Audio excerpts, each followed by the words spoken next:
બહુ સાચી વાત છે બાપુ. આપણે અત્યારે ગિરનારની નિશ્રામાં બેઠા છીએ અને આપને રાષ્ટ્રપતિએ પણ એટલું માન અહીંયા તિરંગો પર પાછળ લહેરાઈ રહ્યો છે, ત્યારે દાદ બાપુની પંક્તિ યાદ આવે કે ગિરનાર કેવો છે કે આથમણી દશના છેડે જાગતો ઊભો કોઈ હિંદનો ચોકીદાર.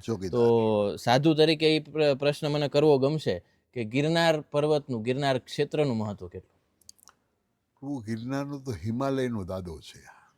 આજે મોટામાં મોટો પર્વત હોય હિમાલય, જેના ઉપર ભગવાન સાક્ષાત શિવ બિરાજમાન છે, એનો દાદો, આનું નામ છે રેવતાચલ મૂર. અને એની અંદર પ્રભુ આખો અંદર પોકલ છે પ્રભુ. કેમ કે હું પ્રભુ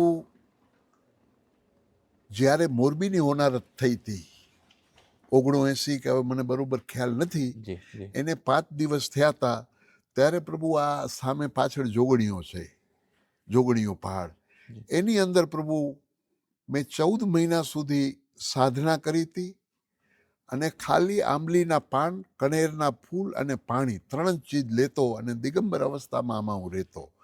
ત્યારે પ્રભુ જે ગિરનારની અને આ જોગણિયાની જે મારે અનુભૂતિઓ થઈ છે, એ અનુભૂતિઓ હું મારી અંદર જ રાખીશ, તમને કહીશ નહીં કોઈને, કેમ કે હમણાં એ થોડુંક બધું અજુગતું છે, એટલે એ કંઈ મારે કેવું નથી, કેમ કે અમુક ચીજો છે એ અંદર જ રાખવાની હોય, મારે કહેવાની કઈ જરૂર નથી.